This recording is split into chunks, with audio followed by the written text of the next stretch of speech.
What do you say to those families who say, listen, we can't afford to pay $4.85 a gallon for months, if not years. This is just not sustainable. Well, what you heard from the president today was a clear articulation of the stakes. This is about the future of the liberal world order, and we have to stand firm. To building and sustaining the liberal international world order.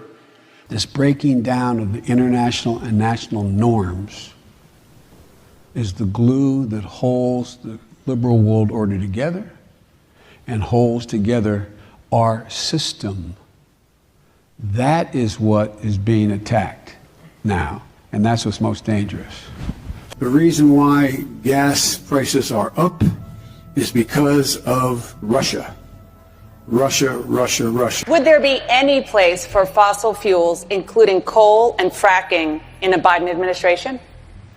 No, we would work it out. We would make sure it's eliminated and no more subsidies for either one of those, any fossil fuel. How long is it fair to expect American drivers and drivers around the world to pay that premium for this war? As long as it takes, so Russia cannot, in fact, defeat Ukraine and move beyond Ukraine. And since then, we established a liberal world order, and that hadn't happened in a long while. A lot of people dying, but nowhere near the chaos. And now is a time when things are shifting. There's going to be a new world order out there, and we've got to lead it. We don't fight for the liberal world order, for our allies, and for these values as an act of simple charity. The first 2 years of the Trump administration demonstrate that President Trump is not undermining these institutions, nor is he abandoning American leadership. Quite the opposite.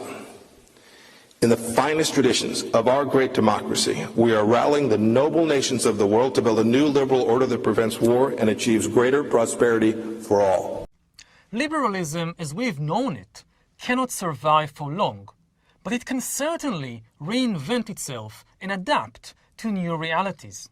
The great advantage of liberalism over other ideologies is that it is very flexible and undogmatic.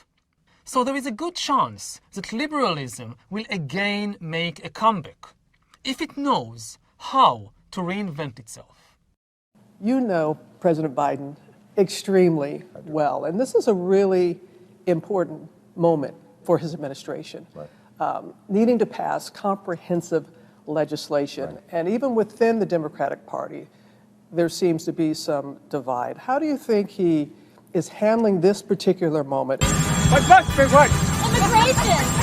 And what does he need to do to pass his agenda? Well, first of all, I think the Build Back America program, in building back social trust. He doesn't want to say the trigger words build back better because he knows we know that's a UN agenda to end domestic sovereignty and freedom in the name of climate change. Screw your freedom. The full Obama agenda of building back better. Build back better, blah, blah, blah. Green economy, blah, blah, blah. People would ask me, knowing what you know now, do you wish like you had a third term? And I used to say, you know what, if I could make an arrangement where I had a stand-in, a front man or front woman, and they had an earpiece in, and I was just in my basement in my sweats, looking through the stuff, and then I could sort of deliver the lines, but somebody else was doing all the talking and ceremony. Wow. I'd be fine with that. And I read on the internet, I don't know if I believe everything on the internet, and I read that you guys are moving.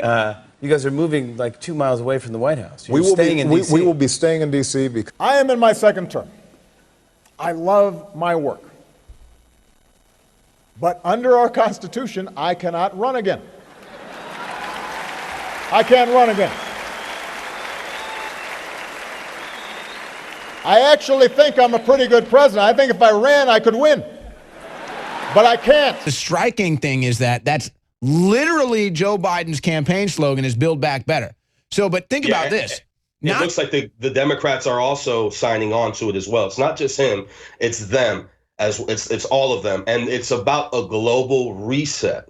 World Economic Forum, they're talking about it as well. This is the agenda, Americanism versus globalism.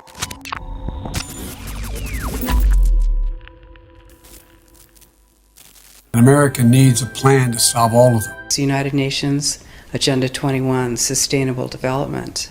And as I'll be talking about tomorrow, it is the inventory and control plan. Inventory and control of all land, all water, all minerals, all plants, all animals, all construction, all means of production, all food, all energy, all information, and all human beings in the world.